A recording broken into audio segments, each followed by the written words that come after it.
Okie doke. So today, it's all about Judas and the Black Messiah, a 2021 historical drama that's rated R and 2 hours long.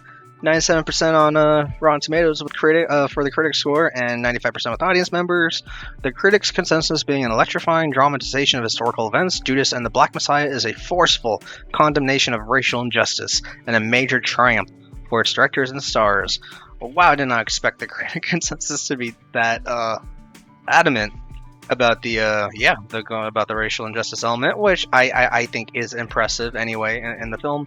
So, the premise of the film: FBI informant William O'Neill infiltrates the Illinois Black Panther Party and is tasked with keeping tabs on the charismatic leader, Chairman Fred Hampton. Excuse me. A career thief, O'Neill revels in the dangers of manipulating both his comrades and his handler, Special Agent Roy Mitchell. Hampton's political prowess grows just as he's falling in love with fellow revolutionary Deborah Johnson. Meanwhile, a battle wages for O'Neill's soul. Will he align with the forces of good or subdue Hampton and the Panthers by any means as FBI Director J. Edgar Hoover commands? Okay, so now just reading the premise. Okay, I think the production of this film was really trying to was sort of pro Panthers, or at least in some respect, because this movie the story of this movie, I really am not familiar with it. I know very little, at least like when I first saw this like years ago. I knew very little about the Black Panthers, who's Fred Hampton, and it's directed by Shaka King. And I wonder if I'm familiar with any of King's other films. Nope, not really. Okay. Well, anyway, produced by Ryan Coogler. Yeah, very good, prominent director when it comes to like films about racial injustice. So this film stars Daniel Kaluuya as Fred Hampton. We got Lakeith Stanfield, Jesse Plemons, Dominique Fishback, Ashton Sanders, Martin Sheen, Algie Smith, Lil Rel Howery, Jermaine Fowler, Robert Longstreet, Daryl Britt Gibson, Dominique Thorne, Caleb Eberhardt, Amari Cheatham, and Shaka King as director and screenwriter. All right.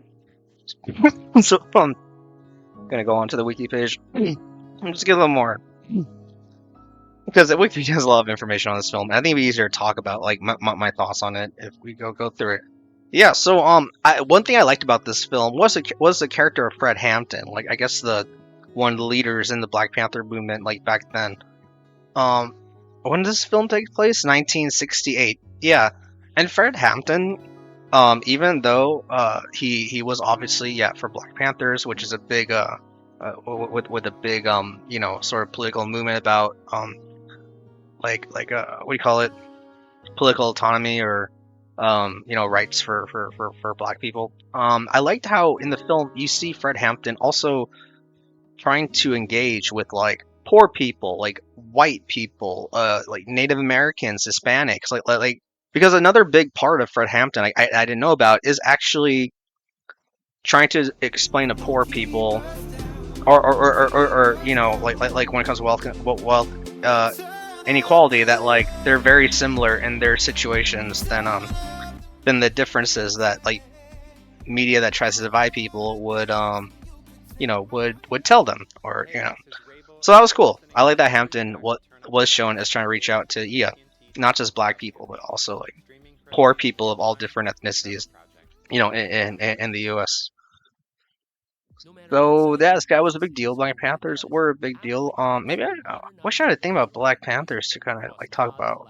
Because I don't want to speak wrongly on the behalf of this significant political party in the U.S. But as a film itself, yes, it's really well made, and like the premise said, the main character is this guy. So Fred Hampton is the one in front, and behind him is William O'Neill, who takes a deal from the FBI to infiltrate the Black Panther movement, and it's nice seeing the film through his eyes. So as a viewer, you could see the pros and cons of like all the forces that be in this movie that do influence the events and the plot of the film. And of course, there are awards. This was a Best Picture nominee in I don't know what year, 2021. It won Best Supporting Actor for Daniel Kaluuya, Best Original Song, "Fight for You," which won.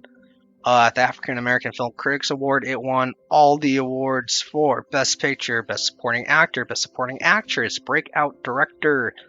It won at the American Film Institute Awards for Top 10 Films, Austin Film Critics Award, Association Awards for Best Supporting Actor, Daniel Kaluuya.